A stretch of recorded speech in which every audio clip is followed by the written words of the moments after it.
Shit. We got a brand new Fat Files on. Oh my god, I'm so sorry. Anger issues in fried chicken, the life of Colonel Sanders. Oh god. This shit is. Oh god. Alright, brace for impact. There is absolutely nothing that is going to prepare you for how crazy this story actually is. Okay. Today we're talking about Colonel Sanders. Yes, the KFC guy. Okay, according to a 2010 study, only 40% of Americans between the ages of 19 and 25 knew that Colonel Sanders was a real person. And even less people know that he was a complete gangster his entire life. Note, gangster, not always a positive. Ooh. Okay, most people don't realize this, but the sweet elderly Southern gentleman from the KFC logo didn't start selling Kentucky Fried Chicken till he was 66 years old. Prior to that, he had done every job under the sun. He worked for the railroad. He used to be a lawyer until he lost his law license for beating up his own clients in open court. He used to be involved in turf wars with bootleggers and oil companies during the Great Depression. He has been in, won, and is undefeated in gunfights. He is a notorious adulterer that once bragged that he was still getting laid at 83 years old. This dude cussed so much that KFC had to heavily edit every TV and radio ad spot he ever did. Go f yourself, San Diego. Nice work, everyone. And I could keep going, but we're gonna cover all of it in the story right after a word from our sponsor. What sponsor? Delete me. Not two. Can you settle a debate? What? Which 9 mil is better? Yeah. Neither. There's a third option. There is a third. Oh my lord, another MP5. Oh. Didn't know you were packing. No respect for the classics. All right, here's the deal. Hell Super yeah. simple, straightforward business model. You give them money, they turn around and make sure that data brokers on the internet aren't selling your personal information. What does that even mean? Okay, here's the entire internet and every free service on the planet inside of a nutshell. Okay, there's a saying, if you're not paying for the product, you are the product. What that means is pretty much anything on the internet that you use, that's a service, whether that be Google, Facebook, Instagram, Snapchat, all of it. Okay, it's all an app. So one of two things is happening. They're either going to feed you ads, and that's how that company makes money since their service is free, or they're going to collect your personal information, then turn around and sell it to data brokers on the internet, and then they're going to turn around and sell it to whoever buys it, and next thing you know, you're getting 17,000 robocalls every single day. And that's where Delete Me comes in. They will look through all the major data brokers and find the ones that are selling your personal information and submit opt-out requests on your behalf, and then they are legally obligated to comply. And then they'll continue to monitor these data brokers, and if they get your information again, Delete Me will submit an opt-out request again. Basically, you're paying Delete Me to get rid of all the downsides of all of the free stuff on the internet, which I think is absolutely worth it. If you want to check them out, I'll have a link and a discount code down below. Let's get back to the video. Our story begins on September 9th, 1890 in Henryville, Indiana, when a young Harlan Sanders is born on a farm. He is the oldest of 3 siblings, and like pretty much every other story I've ever told of somebody that was born in the 18 or 1900s, he had a really rough childhood with a lot of manual labor, just wasn't a good time all around. At the age of 5 years old, his father passes away, and his mother has to step up and be the breadwinner for the whole family, so she's always gone working at a factory in town, and 5-year-old Harlan basically has to raise his younger siblings by himself, literally starts cooking all the food for the family at 5 years old. Fast forward, he's 12 years old. Harlan's mother finds a new husband. They get married. Harlan and the stepdad do not get along whatsoever. Shortly after this, he leaves home at the age of 12. For the next 4 years, he just kind of bums around the area, working on farms, doing manual labor jobs, and then at the age of 16, he falsifies his birth certificate to join the army, gets in, deploys to Cuba, serves his entire enlistment, and then comes back home. While in the army, he picks up the habit of, as he puts it, cussing like a sailor, using excessive profanity. People later in his life said he couldn't go a single sentence without including the term goddamn. Wow. I can't even. I don't want to go there.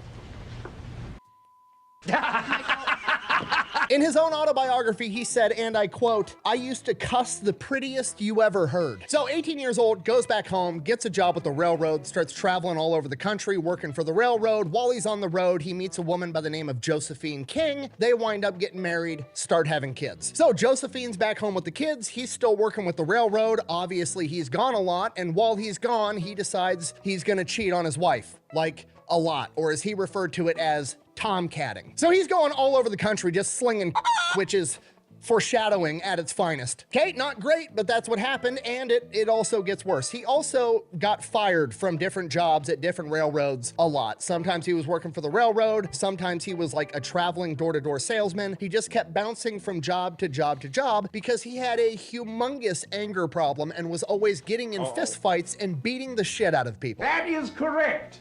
The medulla oblongata. Mama The medulla oblongata is where anger, jealousy, and aggression come from. After a while, his wife Josephine, understandably so, is fed up with his shit, and she decides while he's on the road, she's gonna leave him. He's lost his job too many times, he's cheating on her, she's out. She gives up the house, she sells all the furniture, she takes the kids, and moves back home with her parents. And Harland is awkwardly pissed off about the furniture. Like, he's mad about the kids too, but he's very upset about the furniture for some reason. Like, in his autobiography, he says, and I quote, "That hurt me. I figured she didn't have any right to take my children or give away my furniture." He is equally as concerned about the furniture as he is about the kids, which I don't understand, but whatever. And it's probably because the furniture is gone. She gave it away. There's nothing he can ever do to get his precious furniture back. The kids, on the other hand, she still has the kids. They're at Grandma and Grandpa's house living with Josephine. He could still do something about that. So like a rational adult, he decides he's gonna go to court and fight for custody of his kids. No, I'm just kidding. He concocts a plan where he's gonna go wait in the woods outside of Grandma and Grandpa's house, and he's going to kidnap the kids. That's a terrible idea. Again, in his own words, although I didn't consider it rightly kidnapping since they was mine.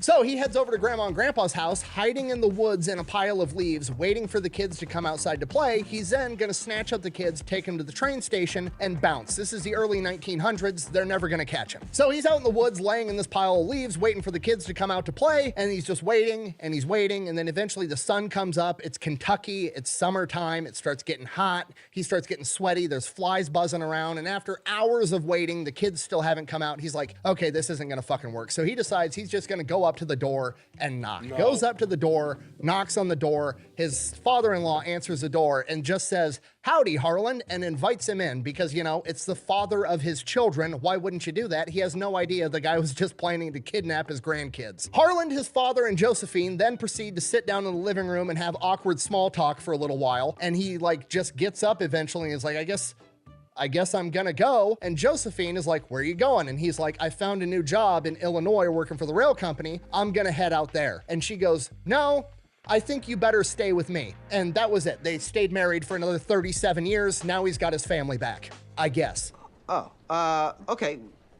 You had me going there for the first part. The second half kind of threw me. Absolutely zero life lessons learned, keeps cussing, keeps fighting, keeps cheating on his wife, goes back to working for the railroad. Eventually, he decides he wants to better himself, he wants to get a better career, make more money for his family, the whole 9 yards, so he starts studying to become a lawyer via correspondence, basically taking college classes through the mail. Think of it as like antique version of online schooling. That's what he does. Winds up studying to become a lawyer through correspondence, passes the bar, and becomes a lawyer. Does that for a little while, has a pretty successful law career spooling up, and then one day, in open court, his temper gets the better of The him. medulla oblongata. We don't know the exact context of what happened, but every account of what happened has a chair involved. Some accounts say that his own client attacked him with a chair. Some accounts say it was the other way around and he beat the shit out of his client with a chair. Either way, he turned the open courtroom into a WWE match. Steel chair! And here comes Colonel Sanders! And he's brought a steel chair! Oh my god. Bro, put that in the next Royal Rumble. Bro. There's also this guy on Instagram apparently who's like an actual like descendant of Colonel Sanders. And like, I wonder what he thinks about this. Oh! Because of this, he obviously loses his law license and goes back to job hopping. So he's a door-to-door salesman for insurance, and then after that, he decides he wants to be an entrepreneur. What is with these people in insurance, bro? The Five Guys guy was selling insurance for like the longest time until he was like, we're making burgers now. Now fucking Colonel Sanders is selling insurance, and now somehow it's gonna be like, we're making chicken now. Like, what? So he spools up an illegal ferrying operation across the Ohio River. The police eventually put a kibosh to that, so then he represent Ohio.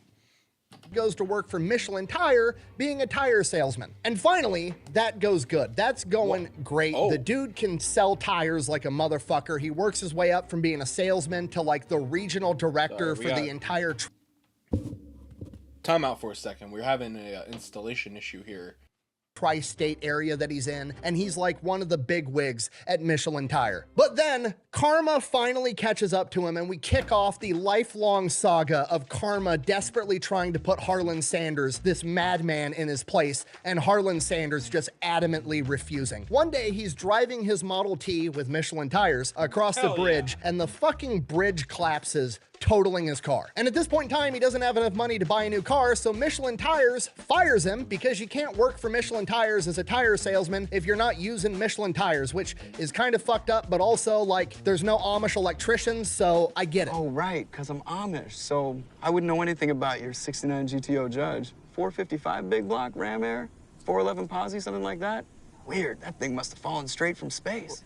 Well, good luck with your future ride, spaceman. So he takes what money he does have and he starts acetylene lamp business. Gotta remember, this is like 1820s. Not everybody has electricity in their house with light bulbs, so people are using these little gas lamps to, you know, put on the table to be able to see at night. He starts a business making those. Very quickly, electricity becomes readily available, puts him out of business. Karma is just trying to shut this guy down. So he decides, all right, I'm gonna have to go to the next big town over. I'm gonna have to go get a job, don't have a car, I'm broke. So he hitchhikes to Louisville, Kentucky, and the first car to pick him up tells him his life story, and the guy's like, I actually own a gas station, and I'm looking for somebody to run it for me. You think you can do it? And Harlan Sanders is like, sure, why not? So he takes over this gas station, starts running it. Somewhere along the line, he comes up with the idea of like, hey, I could be more competitive and I could get all the business from all the truckers if I start selling food at my gas station. So he already likes cooking food, and that's what he does. He starts making food, selling it at his gas station, and then he gets all the trucker business as well. The gas station is outrageously successful. Karma kicks in again. The Great Depression happens,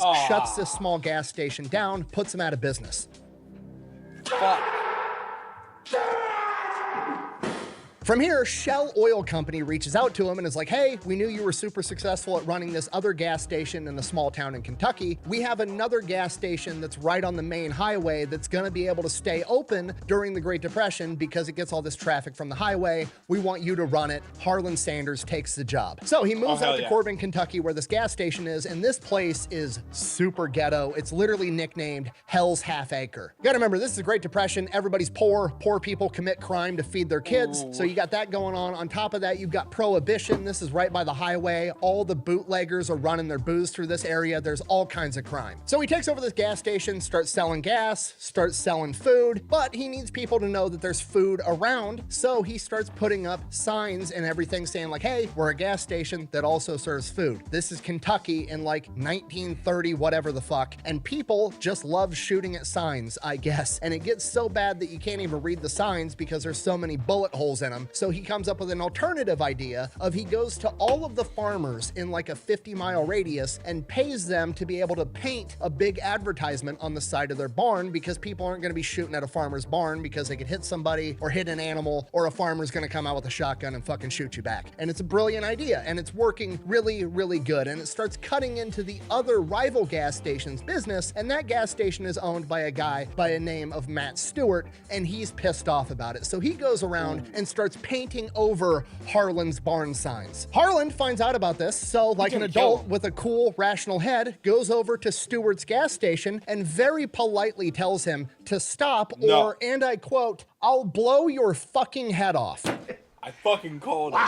Okay, Harlan Sanders is not going to tolerate people messing with his money. Playing with my money is like playing with my emotions. A couple weeks later, Harlan's got a big day. Some Shell Oil executives, 2 of them, are coming to town to have a meeting with Harlan about how well his gas station is performing. And while they're sitting in the gas station having a meeting, talking about how great of a job Harlan's doing, one of the employees comes in and lets him know, hey, Matt Stewart is out on the side of the road right now painting over one of your advertisements on farmer so-and-so's barn. At which point, Harlan says, I told that motherfucker what I was gonna do, so he grabs his gun. The Shell Oil executives also grab guns, and they go out and confront Matt Stewart. As soon as they get out of the car, Matt Stewart draws a gun, fires at them, killing one of the Shell Oil executives, to which Harlan Sanders then shoots him in the shoulder, drops him on the ground, disarms him, and waits for the police to come arrest him. Harlan is found innocent because it was self-defense, and Matt Stewart now gets convicted of murder and would later be assassinated in prison. Hey, something wrong with his medulla. medulla oblongata. And from here, Harlan Sanders is not shy about using a firearm to get his way. There's another account where bootleggers were trying to siphon gas out of his pumps in the middle of the night, and he runs out in nothing but his underwear and confronts them and holds them at gunpoint until the sheriff shows up to arrest them. This goes on for a while, very successful gas station. Eventually, Harlan ends up owning the gas station himself, at which point he kicks it into overdrive. Now he's going around tearing down signs from the competition and putting up his own signs instead. The exact thing that he was pissed off at doing, but now he's gonna do it to other people. And then,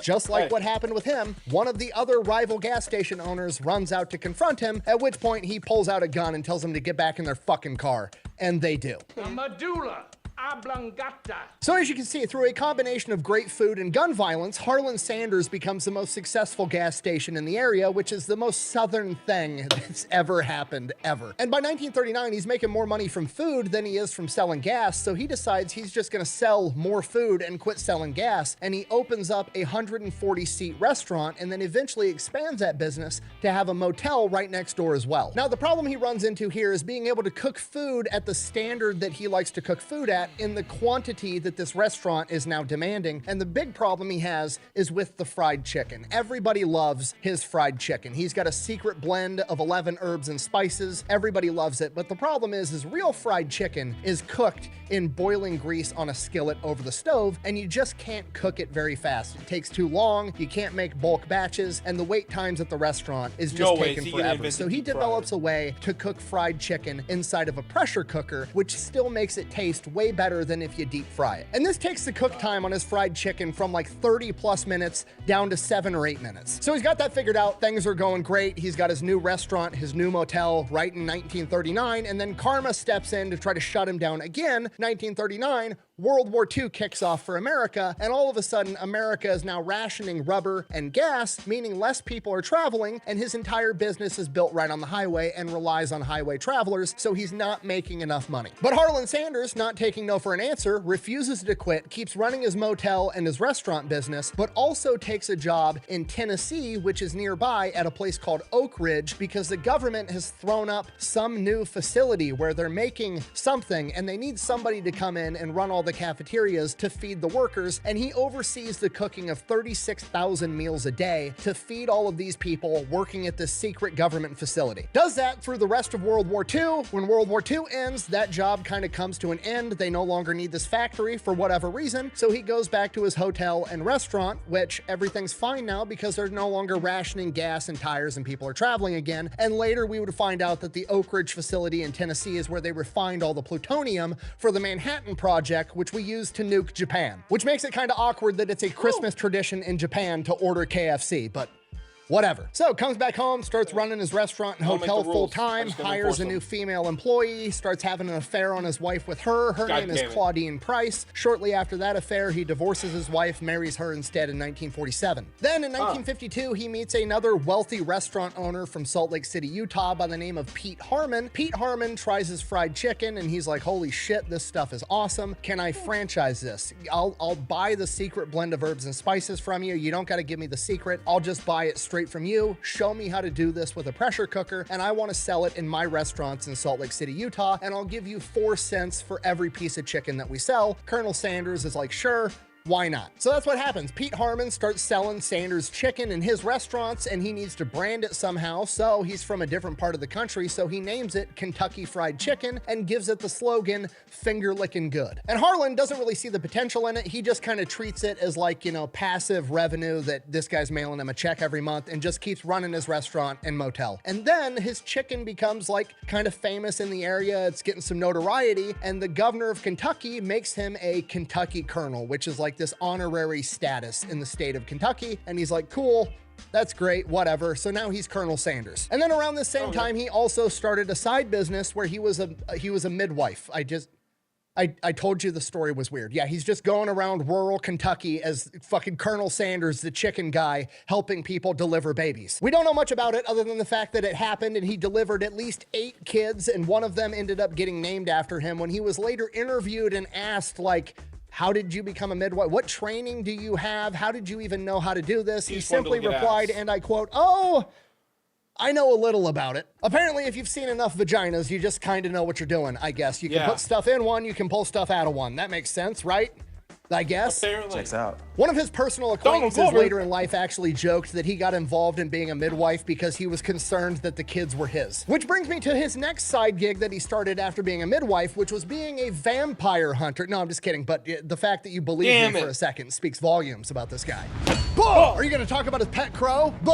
God, fine. Okay, look, Colonel Sanders has plenty of character flaws. However, there is a multiple humongous myths on the internet that he was like a prolific racist, ranging from he was a member of the KKK, which is not true, to he stole the secret blend of herbs and spices from his house servant when he was a child, which also isn't true. The dude grew up extremely poor. He didn't have servants in his house in the 1800s. And then there's the myth that he had a pet crow in his original restaurant, and the pet crow's name was Jim. Get it? Jim Crow in the South in the 1950s. No, that never happened. I have searched and scoured their... That is like the most that shit didn't happen kind of thing ever. I'm sorry, man. That shit is just so unbelievable.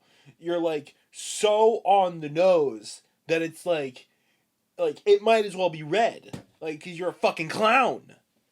There's no... Hang on. Ooh, I like that. Ooh, I gotta word that better. Follow me on Twitter. I'll put up a better one. No historical evidence to actually prove this. There's just a bunch of blog posts dating back to the early 2000s that insinuate this shit. That's where it all started from. I'm 99% sure. If on the off chance you have some historical evidence, let me know in the comments down below. I'll pin the comment if I'm wrong, but I highly doubt it. Colonel Sanders, deeply check these comments. Check these comments. Flawed, cheats on his wife, anger issues, not some crazy prolific racist, however. But that's not gonna stop karma from coming from him. So his restaurant and motel both burned down to the ground. Colonel Sanders, not taking no for an answer, rebuilds the restaurant, rebuilds the motel. Shortly after that, it burns down to the ground again. Lord.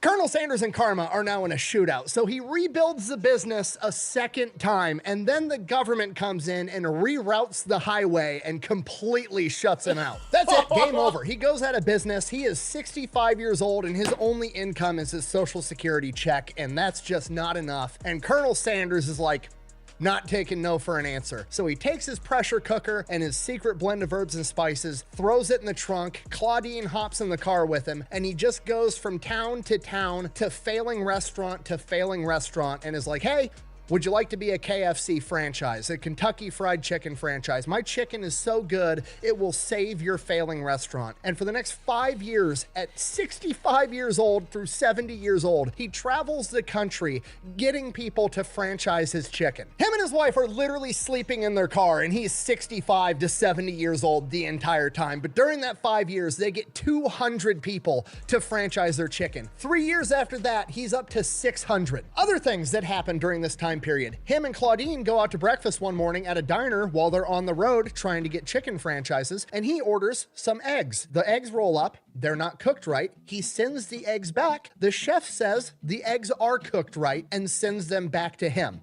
No, Colonel Sanders, you're wrong. Colonel Sanders then proceeds to pick up the eggs, get out of the booth, walk into the diner's kitchen, and throw the eggs at the chef, at which point the chef rushes him with a kitchen knife, and Colonel Sanders, at the age of somewhere between 65 and 70, fins him off with a bar stool. Medulla oblongata. Another thing that happens during this time period is he's going to all these failing restaurants, and essentially they're just buying the chicken. They're not officially becoming KFCs yet. It's still mom and pop's diner, but they also sell Kentucky Fried Chicken there. And some of these restaurants are still failing despite the fact they're now serving Kentucky Fried Chicken. So he hires a guy to help these restaurants out, to go in there and show them how to run a restaurant up to the Colonel's standard to help these businesses thrive. So that guy goes in there, fixes a bunch of KFCs, makes some profitable businesses. Colonel Sanders pays him a bunch of money. He turns around and uses that money to start his own chain of restaurants selling burgers, and that guy's name was Dave Thomas, and he named his burger chain after his daughter,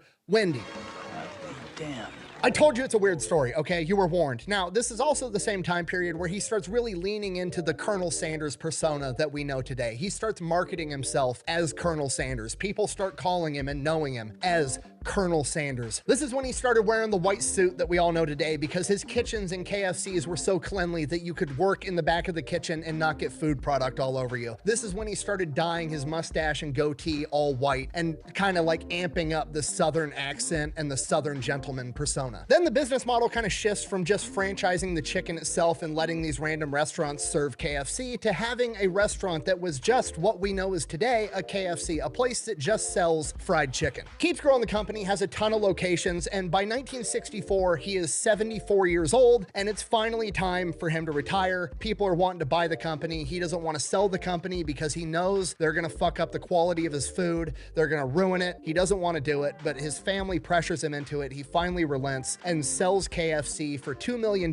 plus a deal to be a lifelong brand ambassador for $40,000 to $80,000 per year. Shortly after he sells the company goes public. As soon as they go public, now the company is more concerned about making a return investment for their shareholders than they are about putting out quality food. So they go in and just completely ruin the quality, just like he was concerned with. They quit using the pressure cookers and start using deep fryers. They go away from his original recipe and add extra crispy, which he was furious about and said was nothing more than a fried dough ball on top of a piece of chicken. And then this final straw was when they changed the recipe to his gravy. He was absolutely furious. He went inside of a KFC, tasted this gravy for the first time, threw it on the floor, and said it was nothing more than wallpaper paste. They just mixed tap water and a bunch of starch together and called it gravy.